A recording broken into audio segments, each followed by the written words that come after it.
Assalamualaikum warahmatullahi wabarakatuh. Salam sejahtera bagi kita semua. Shalom, Om Swastiastu, Namo Buddhaya, salam kebajikan.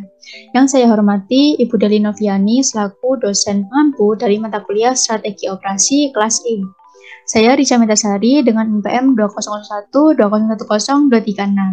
Pada kesempatan kali ini saya akan menjelaskan tentang the process of operation strategy, yaitu formulation and implementation. Formulating Operation Strategy. Perumusan strategi operasi merupakan proses praktis untuk mengartikulasikan berbagai tujuan dan keputusan yang membentuk strategi.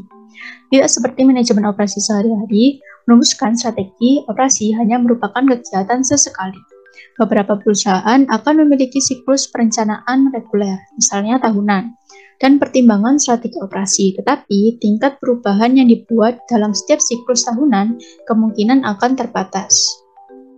Proses perumusan strategi operasi untuk mencapai keselarasan dapat diselesaikan dalam dua arah yang berbeda. Paling umum, perusahaan mulai dengan persyaratan besar mereka dan kemudian menyelaraskan sumber daya untuk mencocokkannya. Pendekatan ini memiliki sejumlah keunggulan intrinsik. Paling tidak diantaranya adalah ketersediaan alat dan teknik praktis untuk mengklasifikasikan dan mengidentifikasi kebutuhan pasar. Arah penyelarasan ini juga sesuai dengan hierarki strategi top-down tradisional, di mana peran operasi adalah untuk mendukung keputusan pasar yang telah ditentukan sebelumnya. Pendekatan alternatifnya adalah agar operasi menganalisis sumber dayanya dan kemudian mencari peluang pasar yang selaras dengannya.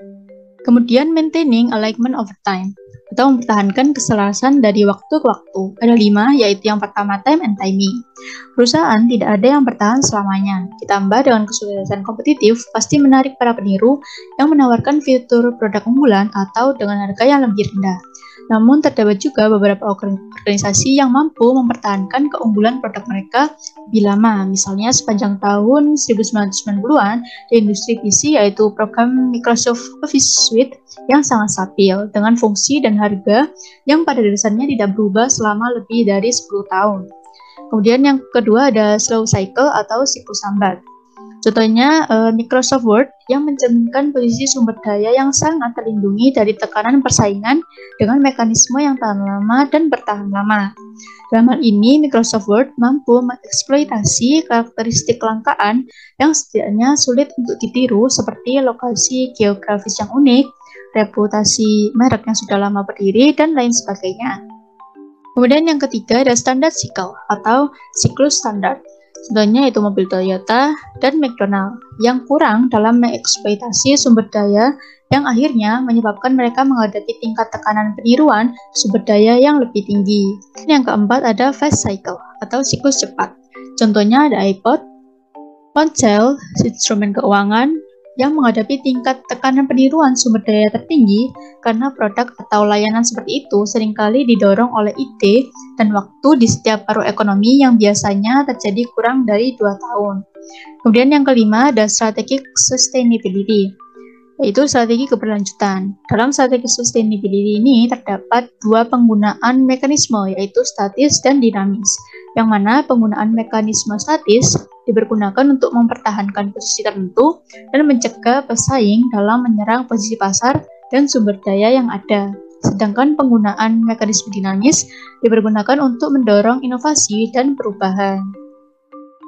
Kemudian, what analysis is needed for formulation? Atau analisis apa yang diperlukan untuk formulasi? Ada 3, yaitu yang pertama, analysis market requirements atau menganalisis kebutuhan pasar. Nah, menganalisis kebutuhan pasar dapat dilakukan dengan memahami literatur tentang pemasaran hingga menggunakan model rasional yang sangat terstruktur. Kemudian yang kedua yaitu analyzing operational resources capabilities atau menganalisis kemampuan sumber daya operasional. Hal ini dapat dilakukan dengan alat manajemen strategi yang diterapkan secara luas, yaitu analisis SWOT. Analisis SWOT adalah titik awal yang baik untuk menganalisis sumber daya operasi. Mekanisme ini secara eksplisit menghubungkan faktor internal yaitu kekuatan dan kelemahan, serta faktor eksternal yaitu peluang dan ancaman. Meskipun analisis SWOT ini sangat sulit untuk dimasukkan ke dalam proses perencanaan yang efektif, namun bagian dari kekuatan dan juga kelemahan yang ada di dalam analisis SWOT ini sangatlah berguna. Kemudian yang ketiga ada capabilities atau kemampuan. Ide dari kapabilitas inti sangat penting untuk memahami bagaimana strategi operasi itu dapat dipertahankan dari waktu ke waktu. Tapi, gagasan tentang kemampuan operasi bukanlah gagasan yang mudah. Kemampuan berasal dari aset yang penting secara strategis merupakan aset yang langka, sulit dipindahkan, sulit ditiru, dan sulit diganti.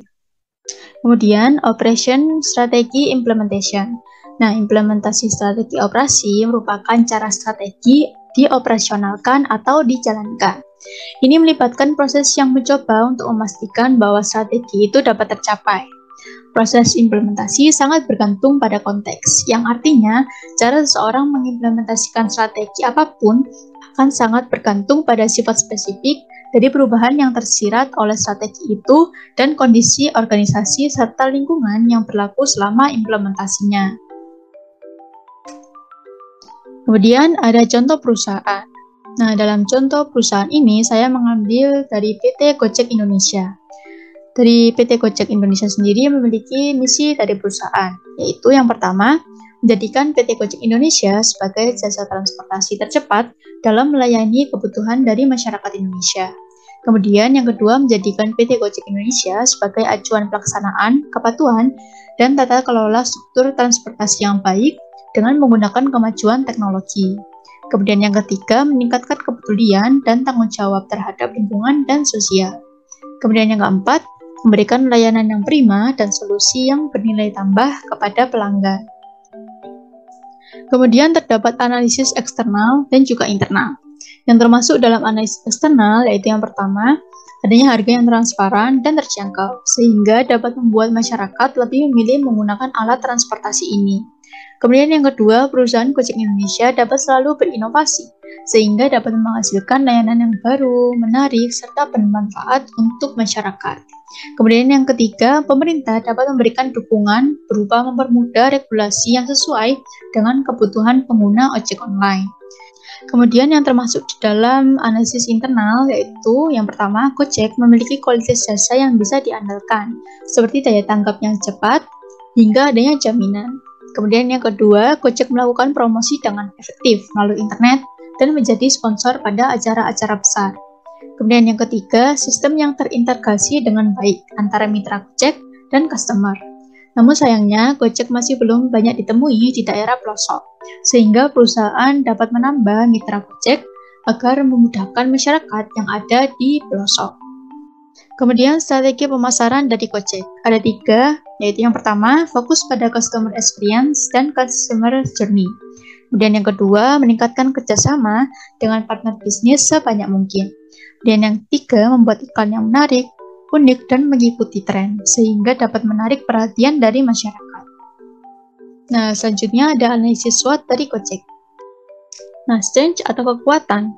Yang pertama, menjadi pelopor ojek online yang ada di Indonesia dengan merek yang mudah diingat.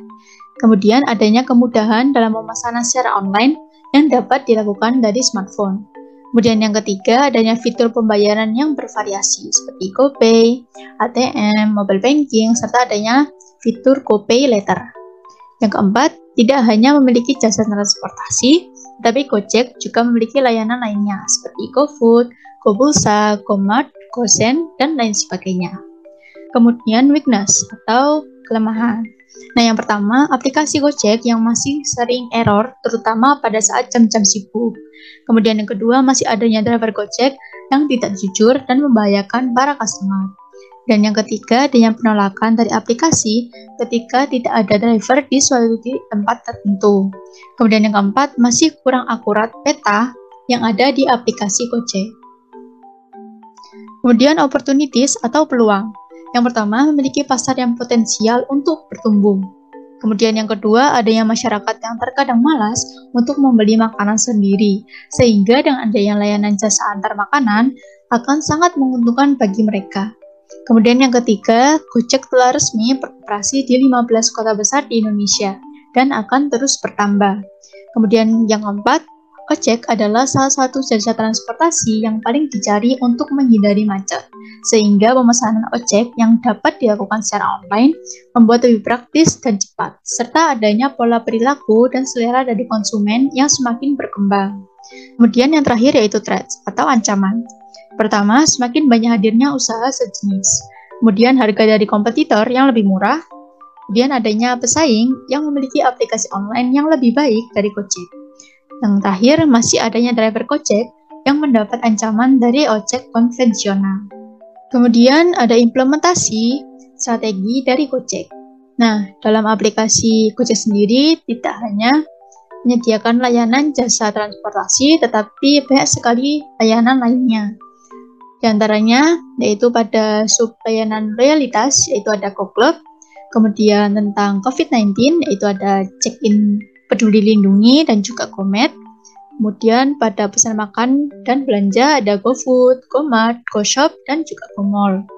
Kemudian pada berpergian dan pengiriman ada GoRide, GoCar, GoSend, GoBluebird, GoBox, dan juga GoTransit. Kemudian pada sub pembayaran ada GoPulsa, GoNerbi, GoTagihan, GoGift, GoSure, GoInvestasi, dan juga GoPayLater. Kemudian pada sub berita dan hiburan ada GoTix, GoPlay, dan juga GoGames. Dan yang terakhir pada sub produk ramah lingkungan yaitu GoGreener. Baik, sekian dari penjelasan saya tentang materi ini. Apabila ada salah kata, mohon maaf yang sebesar-besarnya. Wassalamualaikum warahmatullahi wabarakatuh.